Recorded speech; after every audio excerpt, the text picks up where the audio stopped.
Be ready. 5 seconds.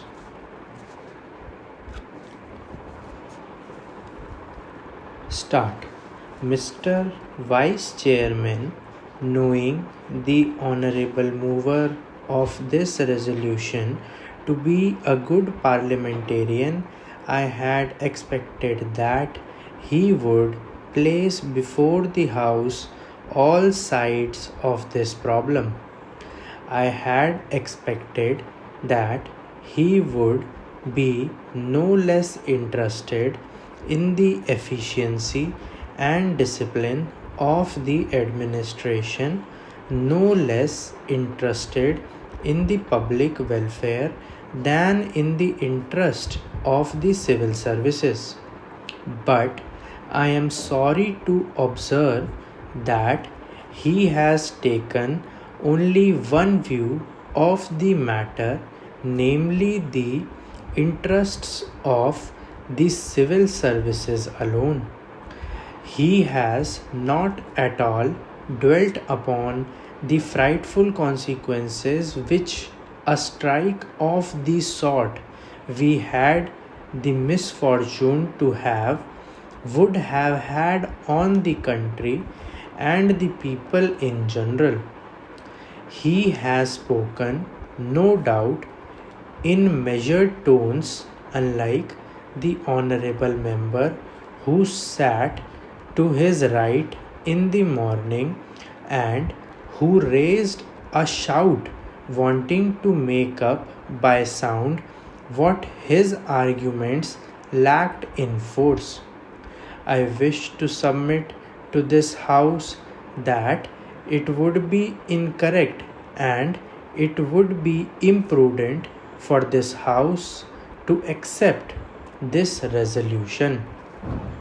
It would be incorrect because by accepting this resolution, we would be laying down something bad in principle, and we would also be accepting a policy which would be suicidal and which would cut at the roots of discipline in these services. To the merits of reinstatement or otherwise of these persons, I will come later on. I doubt the very propriety of Parliament going into this matter. Now, let us see what has happened. Whether right or wrong, departments have taken up the question of these strikers.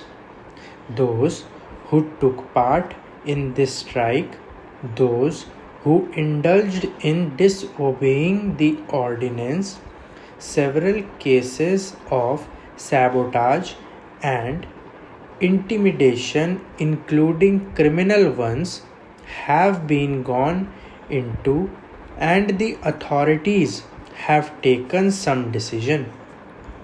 In some cases, the government have taken the decision, and in some cases, the departments have taken the decision.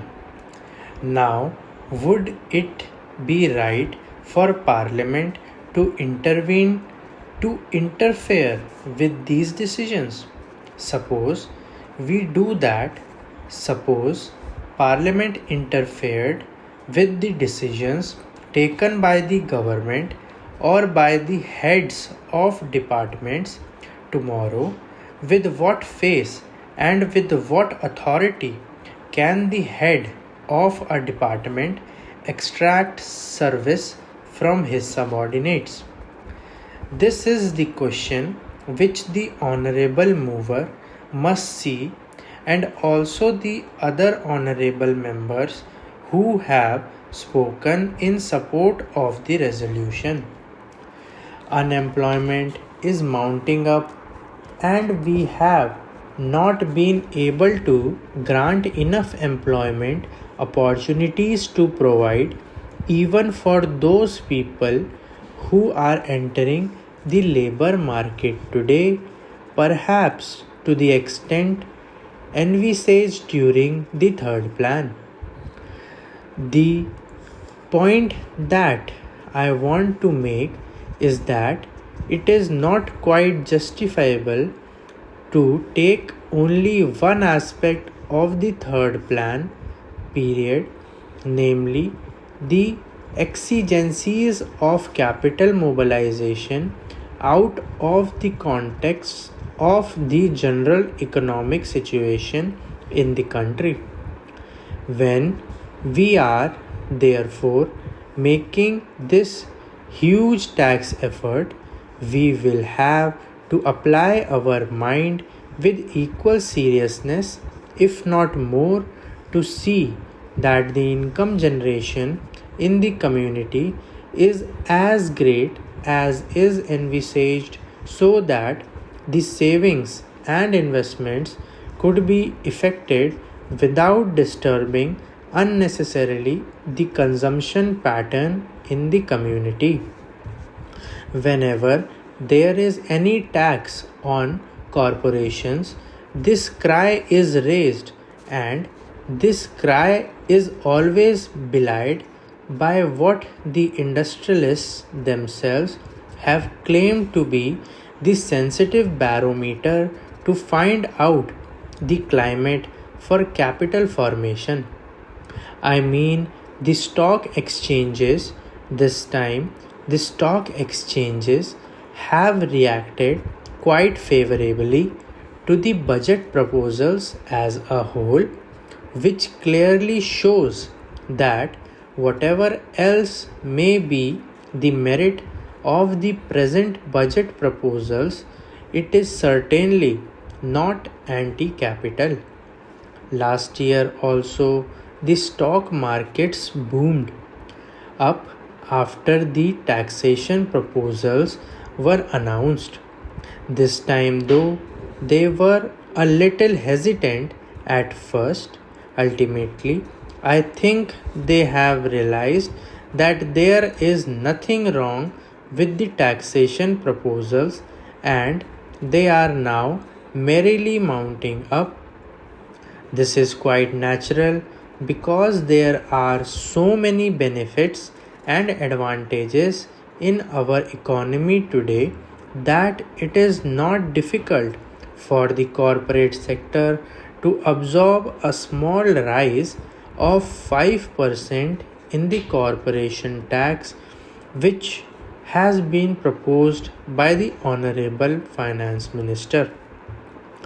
The economy of the nation today is more or less a closed economy because, due to the lack of external finances, imports have been virtually prohibited. There is a lot of planning in the country which makes risk bearing rather unlikely, and because of the regulation of the economy, internal competition is also not very great. The risk bearing capacity, which is claimed by the industrialists, really for getting large profits and large yields on their investment, is almost non existent in our economy today. Our markets are expanding very fast, and the money generated is much more than the production of the commodities, with the result that there are shortages is almost every commodity.